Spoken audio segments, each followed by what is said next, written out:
No começo, até contei para a família que eu estava tomando um medicamento, mas eu não contei a gravidade da situação, porque eles longe e eu aí treinando que nem uma louca, eles iam ficar pegando no meu pé, não iam querer me deixar treinar. Lógico que eu ia continuar, não porque não queriam que eu fosse, eu deixaria de ir.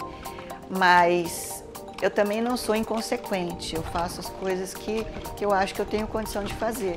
Mas eu tomava todos os cuidados, sempre levava o medicamento comigo na água, no carro, na bolsa, onde eu fosse, eu levava o medicamento. Caso desse alguma arritmia além do que eu estava esperando, eu já tinha um remédio para resolver, né, na hora. A grande maior parte das doenças do coração podem ser prevenidas com hábito de vida saudável e orientação de medidas não farmacológicas, uma alimentação regular, atividade física regular, controle do tabagismo, controle da obesidade, controle de uma eventual pressão alta, diabetes, colesterol alto. Passando por tratamentos farmacológicos.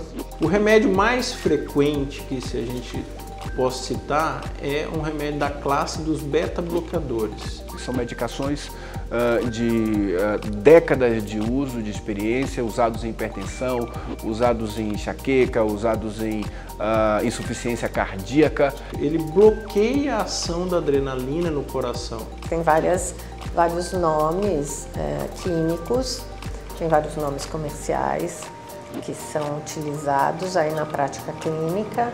Então, as arritmias, elas são muito sensíveis à adrenalina, né? Então, mesmo quem não tem adrenalina, quando a gente está sob algum estresse, você sente o coração disparar.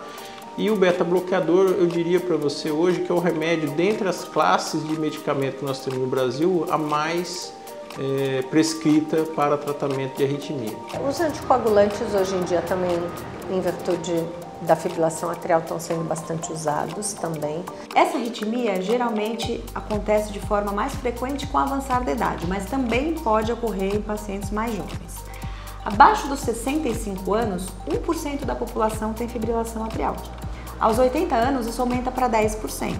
Isso significa que 1 em cada 10 indivíduos desenvolve fibrilação atrial em algum momento da vida. O tratamento clínico é a primeira recomendação. A gente tenta ver se o paciente controla com aquilo ali, né? E depois, se não dá certo, a gente tem as intervenções que podem ser feitas.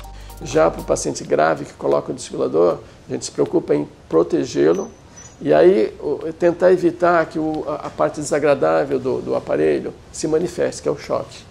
Porque muitas vezes o paciente recebe choque mesmo, porque ele pode tanto ter um mecanismo anti-taquicardia, que é uma reversão com pouco sintoma, mas ele pode receber um choque. O choque é uma coisa desconfortável, ele perde a consciência muito rapidamente e tal. Então a gente usa também estratégia para tentar evitar que o aparelho tenha que funcionar, que a arritmia se manifeste. Hoje eu tomo 2 medicações que são provavelmente para o resto da vida, que vão fazer parte do meu cotidiano. E são medicações simples, é uma dose muito baixa de medicação, até para me manter segura, porque eu estou distante dos meus médicos. Os pacientes eles têm arritmias crônicas que podem ser controladas ou com tratamento farmacológico, ou com intervenção, ou associação entre as duas coisas. E aí tudo bem, vamos lá, vamos fazer o que dá para fazer. Eu achei que tinha condição de melhorar, eu troquei novamente de cardiologista, fui uma especialista arritmologista de São Paulo, e aí sim ela me deu boas notícias. As boas notícias que eu poderia sim fazer o cateterismo, que eu tinha mais chances, pelo menos 85% de chance de me livrar da arritmia. Com a ablação por catéter, você cauterizar os focos. Tem algumas situações em que a gente antecipa a ablação.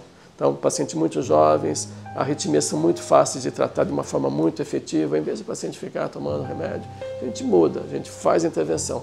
Nos casos que não é possível tratar, que ele vai ter que fazer um tratamento de longo prazo, aí fica com a medicação. Nos casos que a intervenção não tem sucesso. Então é importante que a gente faça avaliações de rotina para que seja feito um eventual diagnóstico de arritmia, muitas vezes assintomática, e se estabeleça então um diagnóstico, um tratamento individualizado e da forma mais prudente para o nosso paciente.